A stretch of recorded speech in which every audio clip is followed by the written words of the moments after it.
Shri Ram Vande Matram. Welcome to Let Me See. Yes, this is my channel's name, as you already know. So today, what we are going to do, something very special and very serious kind of thing. It's serious and it's important, so I think you should listen to me carefully. Understand, mate? So let's just talk in Hindi for this video especially, because I want you to feel what I feel, and there's no better language to make you feel what I feel than Hindi. So guys, जैसा कि आप जानते हैं, the Kerala story is out, और sorry, जैसा कि जैसे कि वीडियो के टाइटल से आपको पता है कि मैंने ये देखी भी है, सो ये मूवी रिव्यू होने वाला है, बट आई ट्राई कि मैं कुछ भी स्पॉइल ना करूं, बिकॉज मैं चाहता हूं कि आप खुद जाएं, मूवी देखें, खुद से उनकी स्टोरी जाने, खुद से केरला स्टोरी को जाने, क्या है केरला स्टोरी। सो मेरी पूरी यही कोशिश रहेगी कि कुछ भी स्पॉइल ना हो, और ये एक तरह से रिव्यू भी नहीं होगा, ये नॉन टेक्निकल रिव्यू होगा, क्योंकि अगर मैं टेक्निकल चीज़ों के बारे में आपको बताऊंगा तो मुझे कहीं ना कहीं कुछ ना कुछ स्पॉइल करना पड़ेगा, जो मैं नहीं चाहता। सो थोड़ा डिफरेंट काइंड ऑफ रिव्यू होगा, जिसमें हम सिर्फ मैं बताऊंगा कि मुझे मूवी देखने के बाद क्या फील हुआ, कैसा लगा, कैसी लगी मूवी, बिना आपको मूवी के बारे में ज़्यादा या स्टोरी, स्पेशली स्टोरी के बारे में क्या हमने देखा उस बारे में ज़्यादा बताए। मैं आपको उतना ही बताऊंगा जितना आपको ट्रेलर से पता है। So let's start it. So पहला क्वेश्चन जो मैंने यहाँ पे लिखा है ये है, why you should watch Kerala story. तो क्वेश्चन है कि हमें केरला स्टोरी या आपको केरला स्टोरी देखने क्यों जाना चाहिए। तो इसका आंसर ये है कि एज एन इंडियन, भारतीय होने के नाते या हिंदू होने के नाते, स्पेशली भारतीय होने के नाते, हमें पता होना चाहिए कि हमारे देश में कहीं किसी भी स्टेट में, नॉट जस्ट केरला, क्या हुआ था। अगर हमारे देश के खिलाफ कोई षड्यंत्र रचा गया था, जिसमें कुछ मासूम लड़कियों को यूज़ किया गया था या मैनिपुलेट करके उनको भारत के खिलाफ करने की कोशिश की गई थी, उस साजिश को बड़ा बनाने की कोशिश की गई थी, और हो सकता है ऐसा अलग और भी किसी राज्य में हो रहा हो, किसी भी शहर में हो रहा हो, जिसके बारे में हमें खबर नहीं है, तो उस बारे में जानने के लिए आपको केरला स्टोरी देखने जाना चाहिए। इससे आप स्टोरी जानेंगे, क्या हुआ था वो जानेंगे, और जानने के बाद आपको एक सीख मिलेगी कि हमें क्या क्या सावधानी बरतनी चाहिए, जिससे कि ऐसा आगे ना हो, कोई भी हमारे देश के खिलाफ ऐसा ना कर सके। दूसरा, आपको क्यों जाना चाहिए था केरला स्टोरी देखने, इसलिए क्योंकि अगर कोई फिल्म मेकर ऐसे बोल्ड टॉपिक पे फिल्म बनाता है, और अगर उसको उतना अप्रिसिएशन ना मिले, उतनी इनकरेजमेंट ना मिले ऑडियंस की तरफ से, हमारी तरफ से, तो फिर कोई भी ऐसे बोल्ड और ट्रू टॉपिक्स पे मूवी या सीरीज़ नहीं बनाना चाहेगा कोई भी, क्योंकि ऐसे बोल्ड टॉपिक्स पे फिल्म बनाने के लिए काफ़ी करेज की ज़रूरत होती है। जैसे कि आपने न्यूज़ में सुना भी होगा कि कुछ लोग द केरला स्टोरी को बैन की मांग कर रहे हैं, कुछ लोग खिलाफ हैं इसके। तो I think you should go and watch it, because इससे क्या होगा, इससे मेकर्स को इंकरेजमेंट मिलेगी, उनको प्रोत्साहन मिलेगा कि जिससे वो ऐसे बोल्ड टॉपिक्स पे और आगे भी फिल्म बनाएं, जो कि समाज के लिए, जो हमारे लिए अच्छा है। फिल्में सिखाने के लिए होनी चाहिए, एंड इससे हमें काफ़ी सीखने को मिलता है। अब नेक्स्ट क्वेश्चन, जो नेक्स्ट पॉइंट मैंने डाला कि इमोशंस। केरला स्टोरी देखते हुए और देखने के बाद मुझे कई सारे इमोशंस फील हुए, जो कि मैंने यहाँ लिखे हैं, और जो अगर आप देखने जाओगे तो आपको भी फील होंगे। अगर आपने देख ली है ऑलरेडी तो यस, आपने वो ऑलरेडी फील किए होंगे।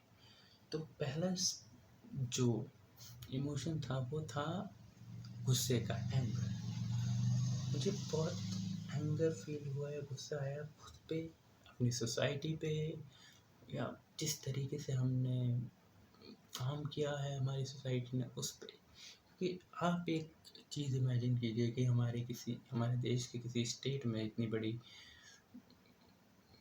कॉन्स्पिरेसी इंडिया के खिलाफ रची, इतना बड़ा षड्यंत्र रचा गया और उसके बारे में हमें खबर तक नहीं है। उसके बारे में हमें पता चलता है एक फिल्म से। इतने सारे मीडिया न्यूज़ चैनल्स होने के बाद, इतनी न्यूज़ चैनल है, इंटरनेट है, we have all the sources in the world, but एक इतनी बड़ी कॉन्स्पिरेसी के बारे में हमें कब पता चलता है, किस चीज़ से पता चलता है? जब उस पर एक फिल्म बन के आती है। And same with the Kashmir files. So I think this is really unfortunate, बहुत ही दुखद है हमारे लिए कि हम अपने ही देश में हुई इतनी महत्वपूर्ण घटनाओं से अनजान हैं, या हम जानना नहीं चाहते हैं, या हमें नहीं दिखाया जा रहा है। तो बट जो भी रीज़न है, ये बहुत ही दुखद है कि हमें फिल्मों का वेट करना पड़ता है कि कोई मेकर आए और फिल्म बनाए ऐसी स्टोरीज़ को जानने के लिए। और जब तक फिल्म बनती है तब तक इट्स ऑलरेडी टू लेट, बहुत देर हो चुकी होती है कि हम उसके बारे में कुछ कर पाए। दूसरा, मुझे दुख हुआ फिल्म देखते हुए, दुख उनकी जो फिल्म में दिखाया गया है, जो फैमिलीज इन्वॉल्व थी इस कॉन्स्पिरेसी में, जो लड़कियां थी, उनकी सफरिंग देख के, उनके दर्द को देख के, उनके पीड़ा को महसूस करके, उनके साथ सिंपथाइज करके मुझे काफ़ी दुख हुआ कि शायद हम लोग उतना फील नहीं कर पाए मूवी देखते हुए, बट हाँ, आपको एक आइडिया हो जाएगा कि कितना छीना गया है हमसे, क्या क्या छीना गया है हमसे, और उस छीने जाने का दर्द क्या है वो भी आपको दिखेगा। तो दुख हुआ। तीसरा जो इमोशन मेरे दिमाग में आया वो भी मूवी देखने के बाद, कि व्हाट नाउ, अब क्या,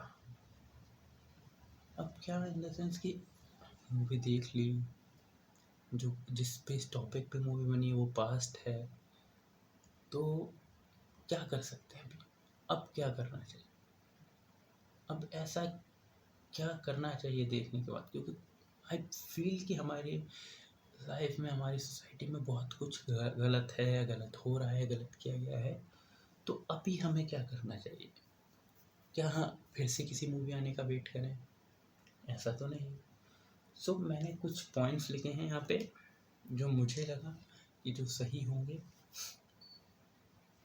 पहला पॉइंट है, don't be fool to look cool.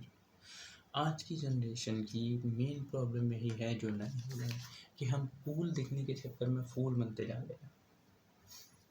सबको वेस्टर्न, या कुछ कहें दूसरी वेस्टर्न कंट्रीज का रहन सहन इतना अच्छा है कि हमारी जो अपनी चीज़ें हैं हम उन्हें भूलते जा रहे हैं। सबको जीन्स टी शर्ट्स पहन के कूल दिखना है, कोई बुराई नहीं है, आपको जो अच्छा लगता है पहनिए। सबको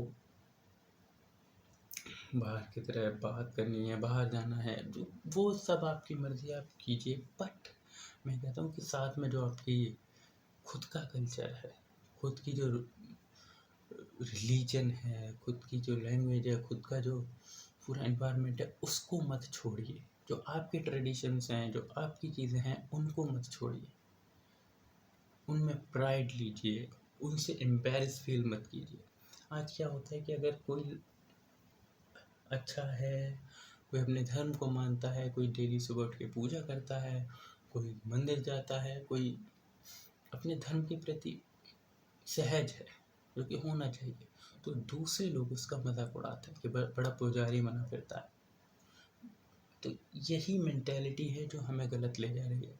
अगर पुजारी बना, वो अपनी चॉइस की चीज़ें कर रहा है, और जो कि आपको भी करनी चाहिए। अगर आप हिंदू हैं तो आपको अपने ग्रंथों के बारे में पता होना चाहिए, अपने ग्रंथ पढ़े होने चाहिए, अपनी धर्म की जो परंपराएं हैं उनके बारे में पता होना चाहिए, अपने सही गलत के बारे में पता होना चाहिए, अपने बेसिक जो हमारे धर्म की मान्यताएं हैं उनके बारे में पता होना चाहिए। बट नहीं, हमें ये छोड़ के ये पता होगा कि बाहर कौन सा सिंगर का गाना है, कौन सा, ये सब चीज़ें अलग है, एंटरटेनमेंट है, आप करिए जो अच्छा लगता है। बट मेन फोकस यही है कि जो कूल दिखने के चक्कर में, कूल दिखना किसके लिए है? कूल वही होता है जो कूल दिखने की कोशिश नहीं करता। और कूल वही होगा जो अपने आप को जानता है। वो कूल कभी नहीं दिख सकता जो अपने आप को छोड़ के कुछ और बनने की कोशिश करता है। तो अगर हम हिंदू हैं, हम अगर इंडियन हैं, तो हमें इंडियन ही बने रहना चाहिए, हमें हिंदू ही बने रहना चाहिए। अगर हम कुछ और बनने की कोशिश करेंगे, हाँ, आपको अगर किसी और कल्चर के बारे में जानना है, शौक से जानिए। आपको किसी और न्यू और सारी चीज़ों के बारे में जानना, आप ज्ञान अर्जित कीजिए, जानिए, अच्छी बात है दुनिया को जानना।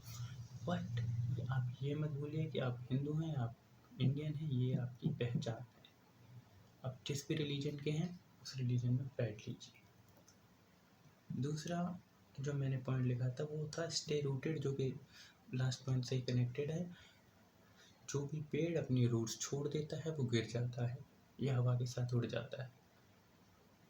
तो सबसे सेफ रहने का तरीका यही है कि आप अपने रिलीजन से, अपने देश से रूटेड रहें, अपने कल्चर से, अपनी मान्यताओं से, क्योंकि यही आपकी पहचान है, यही आपका इन्वायरमेंट है, ये आपको दिखाते हैं कि आप कौन हो, आपका कल्चर क्या है, आप कहाँ से बिलोंग करते हो, यही आपकी पहचान बनते हैं। तो इनसे इनके लिए प्राइड होना चाहिए, ना कि आपको एम्बैरेस होना चाहिए।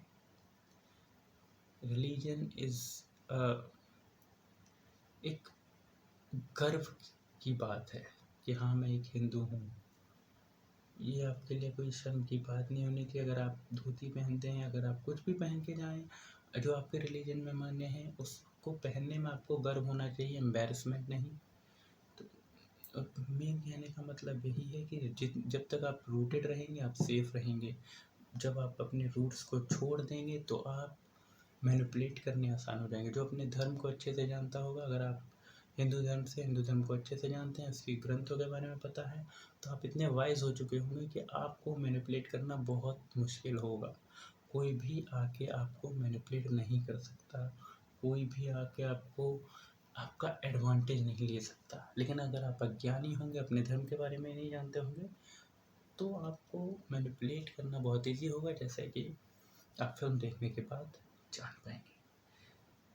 तीसरा है लिसन टू योर पेरेंट्स। जी, ये सबसे इम्पोर्टेंट फैक्टर है, क्योंकि जब हम टीनेज में आते हैं हमको लगता है कि हम दुनिया की सारे, हमको बहुत कुछ पता है, हम सब जानते हैं, क्योंकि हमने पढ़ा हुआ है। इवन आजकल इंटरनेट है तो हम सब कुछ जानते हैं। But you know nothing Jon Snow, as to say in language of Game of Thrones, कि आपको कुछ नहीं जानते हैं आप लोग, आपको कुछ नहीं पता है। And believe me that when I am saying it, कि अपने पेरेंट्स को सुनो, उनको आपसे ज़्यादा पता है। हाँ, आपको उनसे तेज़ फ़ोन चलाना आता है, आपको इंटरनेट के बारे में उनसे ज़्यादा चीज़ें, आपके पास इंस्टाग्राम पे उनसे ज़्यादा फॉलोअर्स होंगे, मे बी उनका कोई अकाउंट भी ना हो, क्योंकि मेरे पेरेंट्स का नहीं है। बट इसका मतलब ये नहीं कि मुझे अपने पेरेंट्स से ज़्यादा पता है। नहीं, technology can not replace experience. Technology उनके अनुभव को रिप्लेस नहीं कर सकती जो उन्होंने अपनी लाइफ में कमाया है। और उनको सच में आपसे ज़्यादा पता है, वो आपसे बेहतर समझते हैं कि आपके लिए सही क्या है। तो अगर आपको क्योंकि हम टीनेज में ऐसे होते हैं, हमारा ईगो इतना बड़ा होता है कि हम सोचते हैं कि हमें ज़्यादा पता है, हम अपने पेरेंट्स की नहीं सुनते हैं। हमें जब पेरेंट्स बोलते हैं तो हमें ये लगता है कि लेक्चर दिया जा रहा है, but they are always right. तो अपने पेरेंट्स की सुनो। अगर आपको कुछ ऐसी चीज़ है, कोई परेशानी है, तो उन्हें बताओ, उनसे बात करो।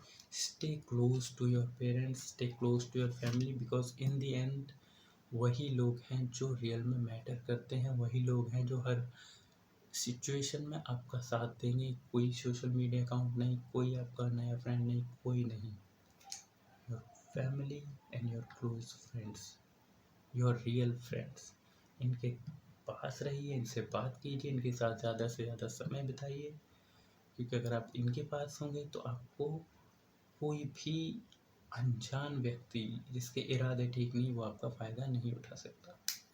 खासकर ये जितने भी पॉइंट्स हैं सबके लिए हैं, बट स्पेशली टीनेज गर्ल्स, क्योंकि सबसे ज़्यादा टारगेटेड वही होते हैं, सबसे ज़्यादा इजी टारगेट उनको ही समझा जाता है। एंड मैं रियली रिक्वेस्ट करता हूँ, आप सभी से कि ये फ़िल्म टीनेज आपकी अगर सिस्टर्स हैं, फ्रेंड्स हैं जो टीन्स में हैं, स्पेशली टीन्स, वैसे तो सबको देखनी चाहिए but specially teens to go out and watch this movie and to think about that after watching it, क्योंकि आगे कभी ऐसा ना हो.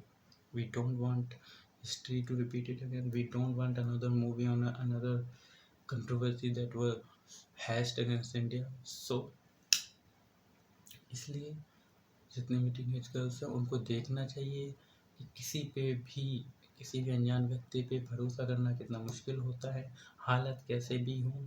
हाँ, हालांकि आपको उकसाया जाएगा, हालांकि आपको परेशान किया जाए, लेकिन अगर आप अपने रूट से जुड़े हैं, अपने पेरेंट्स के साथ हैं, आपको अपने धर्म पे प्राइड है, तो आपको कोई कुछ नहीं बिगाड़ सकता. तो इसी के साथ मैं बस इतना कहना चाहूँगा कि आप ज़रूर जाइए, पूरी फैमिली के साथ फ़िल्म देखिए, मुझे आके बताना रिव्यू कैसा लगा आपको, मूवी कैसी लगी, अपने रिव्यूज़ भी कमेंट्स में देना. तो गाइस ये था द केरला स्टोरी का non spoiler review. If you like the review please subscribe the channel and tell me how was it. Comment कीजिए क्या गलतियाँ थी, क्या नहीं थी, क्या आपको अच्छा लगा फिल्म में, क्या नहीं लगा, जो भी है आप बताइए. And if you don't like my review then please subscribe कीजिए. कमेंट में मेरी गलतियाँ बताइए, क्या सही लगा क्या नहीं. और प्लीज़ रिक्वेस्ट करूँगा सब्सक्राइब करने से. अगर आपको नहीं सब्सक्राइब करना मत कीजिए, बट ये फिल्म ज़रूर देख के आइए.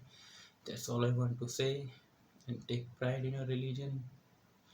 B a proud Hindu, be a proud Indian. And this was it guys. तब तक के लिए जय श्री राम, वंदे मातरम.